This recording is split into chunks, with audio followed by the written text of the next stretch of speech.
Federal Drive is presented by GEHA, Government Employees Health Association, proudly providing health and dental benefits to federal employees and their families. Visit GEHA.com. On Federal News Network. Federal spending transparency has been a bipartisan goal for nearly 2 decades, and USAspending.gov was built to help taxpayers follow the money. But a new report from the Project on Government Oversight suggests that much of the accountability challenge begins after dollars leave federal agencies and move through states and other intermediaries. Joining me to explain what government can and can't see today is Sean Moulton, Senior Policy Analyst at POGO. Sean, welcome back to the show. It's great to see you. Great to be here. Thank you.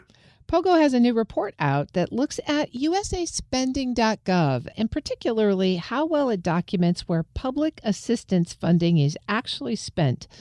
What specifically were you looking at and looking for in this report?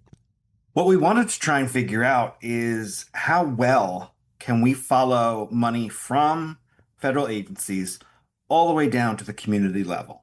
It's a critical function. I mean, we don't want to just know what money got spent in what program. We want to know where it went. We want to know what it was used for. We want details. You know, it's one thing to say it was spent on highways. You know, was it spent on my highway? Was it spent on a highway I know needs it? And so it's good that we have a window into this through USAspending.gov. But how good is that window? How clear is it? How far can we see? And so that was really our goal here, because we've been advocating for years for improvements. I love USA Spending. I use it all the time. I think it's a great website, but there are limitations. And this was really an exploration into those limitations. You looked at 60 of the largest domestic-focused federal assistance programs. Which ones are we talking about there? You mentioned highways. I'm assuming Medicare and Medicaid have got to be in that list, right? What else were you looking at? Absolutely. A lot of big ones people would know. Social Security benefits, disability benefits for veterans, you know, assistance for some of the big housing programs, mortgages, mortgage assistance, things like that. And so we're talking education programs like Title I, you know, SNAP, which goes out, you know, to almost every community in the country. And so these are big, big programs. And that 60 program, you know, what it got us was, you know, more than, I think, 95% of federal assistance spending. So even though we looked at, I mean, there's more than, I think, 2,000 assistance programs. But even if you just look at that top piece, you get most of the spending by far. And as you followed the trail on those 60 programs, the headline finding here is that more than 74% of grant program funding could not be tracked to the local level. How does that even happen? So grants, especially the big grant programs, a lot of it goes from federal agency to a state agency. So it goes from DC to a state capital someplace. And that's, you know, whether it's education or transportation. And very often that prime award, that first award, because it's going to a state agency and it's probably covering a lot of different work inside that state, it doesn't have any information about where the money's going because it's a really big pot of money. What the website has, though, it has the ability to report subawards. So then the state, you know, the state agency can then report in, what do we do with it? Where did it go after we got it? And that's where I think a big part of these breakdowns happen, is that we're not seeing that subaward data reported reliably, accurately, completely. And so that's why grants were such a big, big problem. The money kind of went to the state agencies. We see it. We see those prime awards, and then it disappears. And so why does that matter? Because, you know, just knowing that your state got the money really isn't enough. I mean, most people, they want to know where it went. I mean, and there's all kinds of reasons for that. I mean, we're talking about money that can be defrauded after the states get it, you know, questionable spending where some communities are left out. Some communities get, you know, award after award after award for their roads or their schools.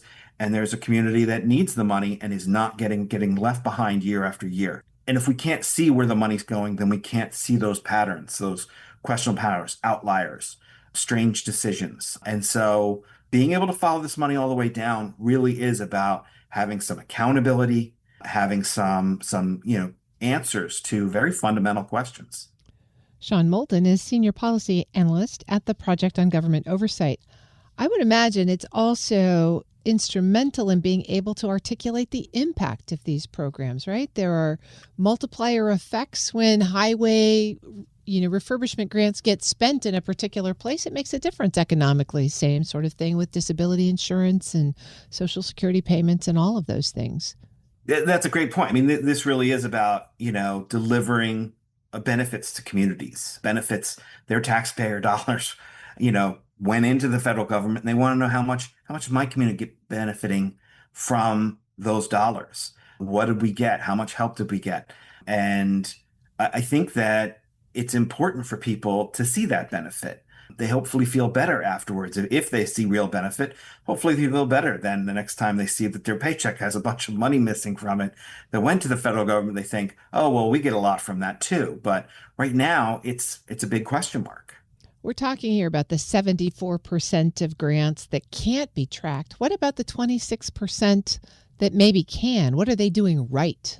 So the majority of that 26% that can be tracked, it's good reporting on those prime awards. It's that they've been able to attach some local place of performance information to that prime award. So it's that the federal government is doing a little bit better job. There's some transportation programs, like some of those highway ones, highway planning and construction. They're doing a better job of not just giving one big payment to the state, but breaking it up into project payments. So they can literally say it's for this road in this community. And not all of it, but a much bigger percentage. And so that's what we're getting. But the subawards really not working for almost any programs out there as far as we can tell, not consistently. And that's how the grant successes that we were able to see, that 26%, I hesitate to use the word success because it's such a small one, but that's where they've done better. Sean, this administration is looking to increase the scrutiny of grant awards before they're approved, specifically by political appointees in the chain of command. Your report looks at accountability after the money leaves federal agencies. Where do you think the federal government has the larger accountability gap today? Is it on the approval side or the accounting side? It's a great question. I think the accounting side is a bigger gap right now. Not that we can't do better about detecting fraud before it happens. There have been recommendations after all the COVID spending, things like that, things that we can prove. I balk at political appointees reviewing because I'm not sure that's about fraud and mismanagement. I think it's about a political agenda, and those change administration after administration. It's just probably not an effective way to manage money. But fraud, that stays the same administration after administration. There is fraud, and we do need to detect it, hopefully before the money gets spent. But even at its worst, fraud is a small percentage, as it turns out. It always is small percentage of federal spending.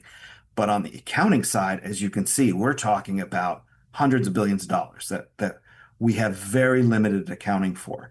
One of the things we haven't mentioned on the direct payments, they had good information on where they went, but there were three major programs, three Medicare programs that were over $1 trillion that have systemic problems in their reporting every year about their location. The location information is there, but when we looked at it, we knew it was wrong, highly wrong. And so we had to give them credit because of our methodology. They filled that information in, but we knew it was wrong. And that's $1 trillion. And we look back 10 years and it was wrong every year. The patterns were all off. And so there's a lot of very big improvements, a lot of money that we are missing good accountability for on the after we spend it side. Sean Moulton is Senior Policy Analyst at the Project on Government Oversight. Sean, I always appreciate you being here. Thanks for walking us through the headlines here. Thank you so much for having me. We'll post this interview along with a link to this report at federalnewsnetwork.com/Federal Drive. Hear the Federal Drive on your schedule. Subscribe wherever you get your podcasts.